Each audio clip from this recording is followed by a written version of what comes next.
Eu sou o Amílcar Correia e este é o P24.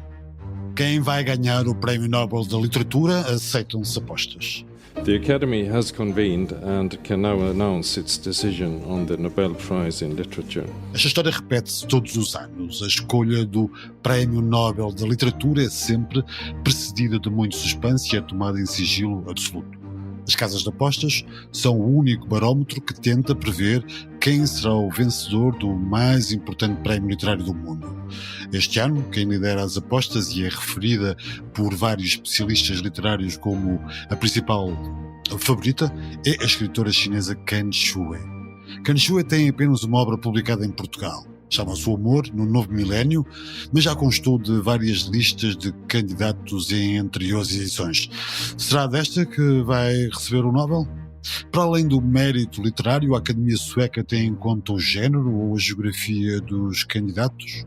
Neste episódio, Isabel Lucas, jornalista e colaborador do Público, ajuda-nos a perceber esta e outras questões sobre os bastidores do Prémio Nobel da Literatura. Bem-vindos ao P24. O seu dia começa aqui.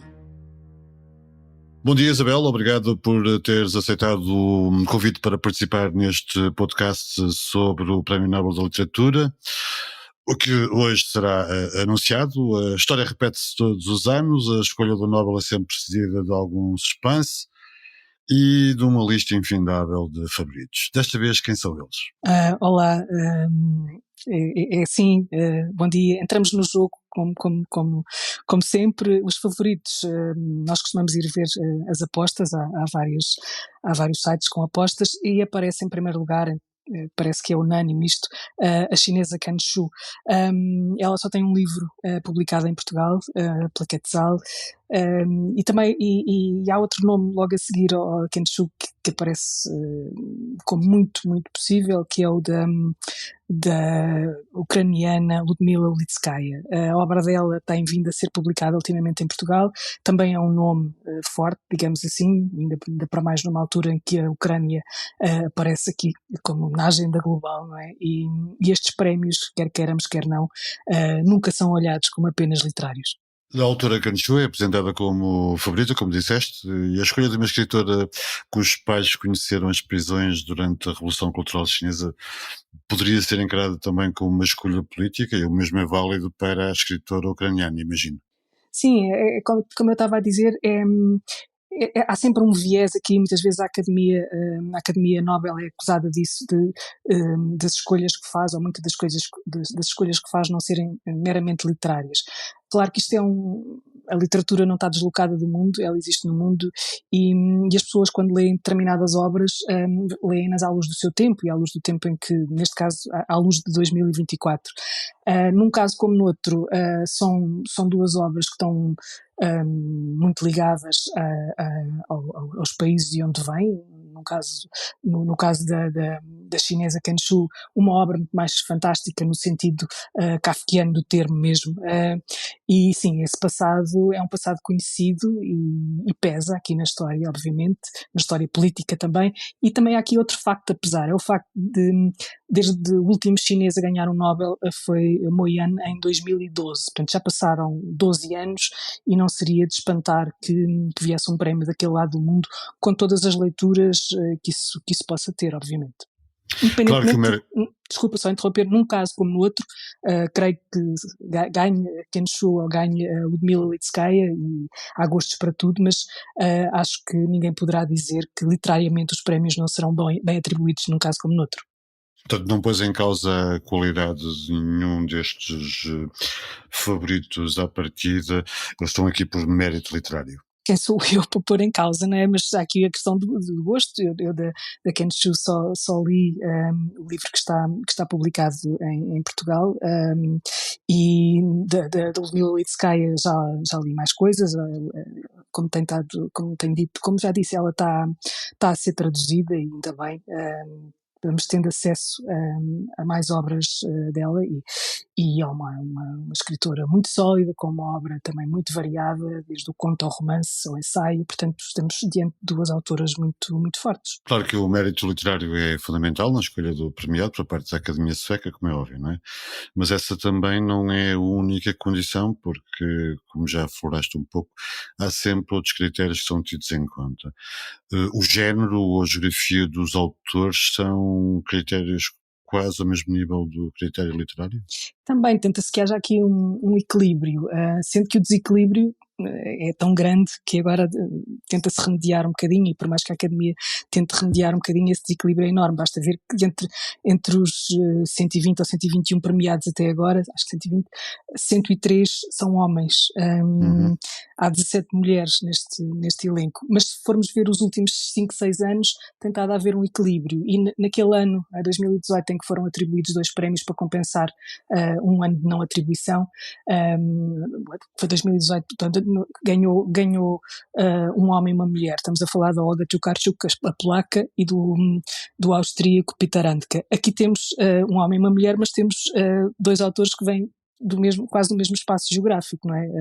2 europeus daquele lado da Europa, e este lado muito europeísta também, esse é outra das acusações que muitas vezes são dirigidas à Academia Nobel, é o facto de ser muito centrado em autores europeus. Houve décadas em que isso era muito, se calhar, era considerado menos estranho do que agora. Agora pede-se uma maior atenção às várias literaturas, e se olharmos depois também para outro gráfico, né, depois podemos descodificar isto tudo em gráficos, vemos também que até agora foram atribuídos prémios a 25 idiomas, autores de 25 idiomas distintos.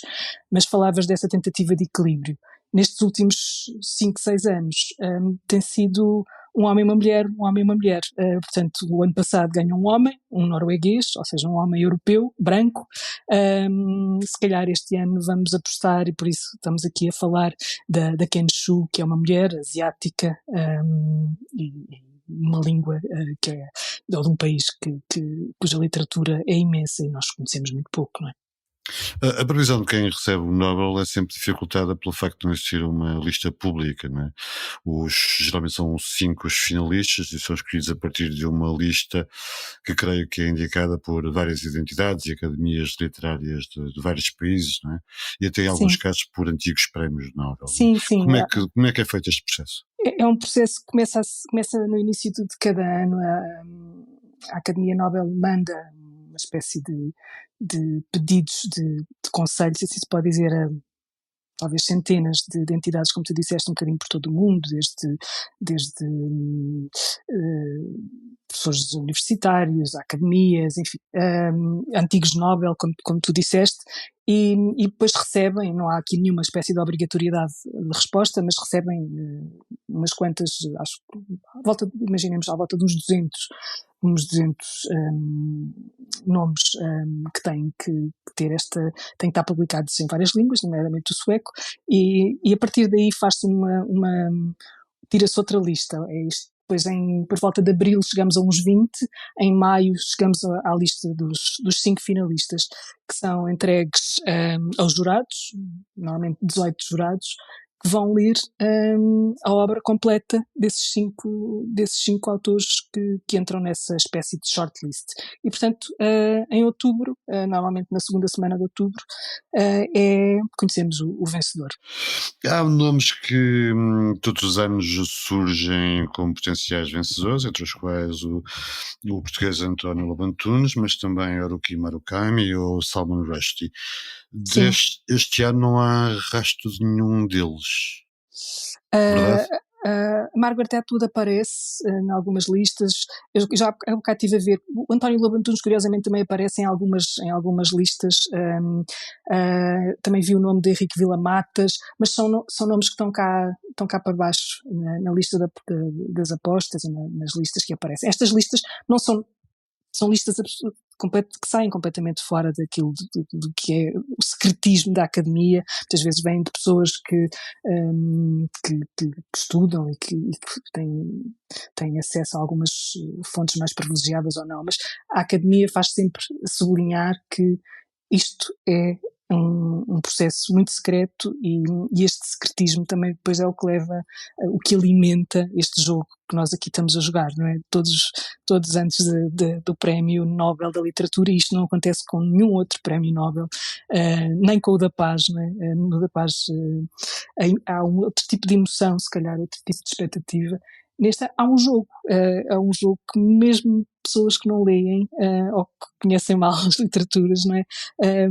Gostam de jogar porque pelo menos ouviram falar num ou outro nome. Portanto, esta é sempre, muitas vezes acontece, apesar de todas as apostas apontarem um nome, acontece a surpresa, e esse efeito de surpresa é sempre é aquilo que a academia acha que gosta de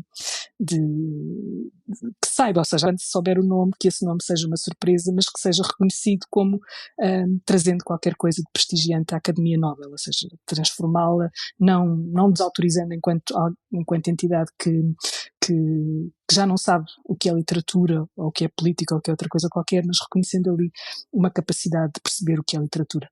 Isabel, para acabar, para além do sigilo, há outra marca d'água da academia, que é de total, aparente impermeabilidade a pressões. Sim. Até onde é que poderá ir a influência das grandes editoras? Ela existe? A academia sueca é permeável a esse tipo de pressões externas? A Academia Sueca já esteve envolvida uma outra vez em alguns escândalos. O facto, por exemplo, dos nomeados até há pouco tempo serem vitalícios e não poderem renunciar parecia uma espécie de fragilidade, porque pode haver pessoas que entram em alguma fragilidade e, portanto, ver-se-iam obrigadas a cumprir aquilo e nunca sabe. Mas isso foi alterado recentemente pelo rei Gustavo. Mas há sempre esse lado, não é? São pessoas que estão ali e essa suspeição faz parte se calhar um bocadinho também dos ingredientes para transformarem este jogo ainda mais não sei, o lado de secretismo é sempre muito apetitoso para as teorias da conspiração, portanto isso tem alimentado este processo muitas... de escolha poderia ser um bom romance. Sim, exatamente, entrarmos ali entre aquelas 18 figuras, não é? E vermos, gostávamos de ser mosca e perceber o que é posto, que nomes é que são postos de parte, o que é que os leva a escolher um em detrimento do outro.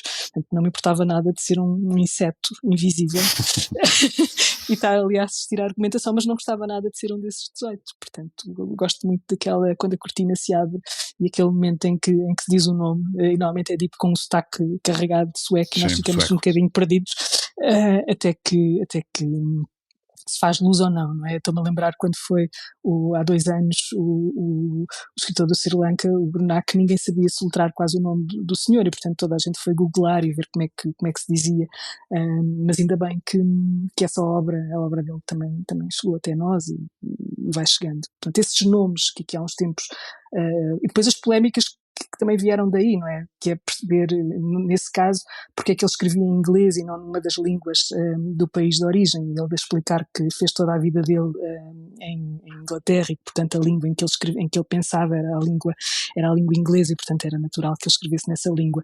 Estamos num momento de grande escrutínio. Eu acho que isso também é outro dos aspectos a considerar aqui, é que o Nobel da Literatura presta-se a isso. As pessoas, qualquer espécie de decisão que saia dali será sempre muito escrutinada, há sempre quem odeia a escolha, há sempre quem aplauda, são raras as unanimidades, mas às vezes acontecem, não é? Às vezes acontecem nomes que tem o aplauso quase geral. Isabel, obrigado por teres vindo ao P24 para jogar este jogo para o pleonasmo do Prémio Nobel. Obrigada. Vamos esperar por daqui a pouco. Até já. Obrigado, até já. Yes, it has been more than 1,000 days that the Taliban have banned girls from attending school, but they have also banned women and girls from all other opportunities in life as well. That includes work, politics, life outside their home, even going to a doctor or a salon. Para terminar, deixo-lhe esta sugestão. A dupla jornalista Kiana Ayer e Melissa Cornet passou meio ano no Afeganistão, junto de mais de 100 meninas e mulheres para quem existir se tornou quase impossível.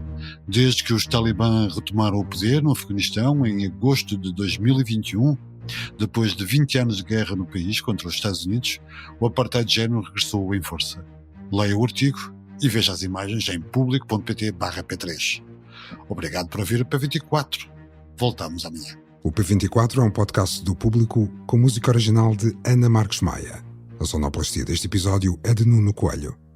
O Público fica no ouvido.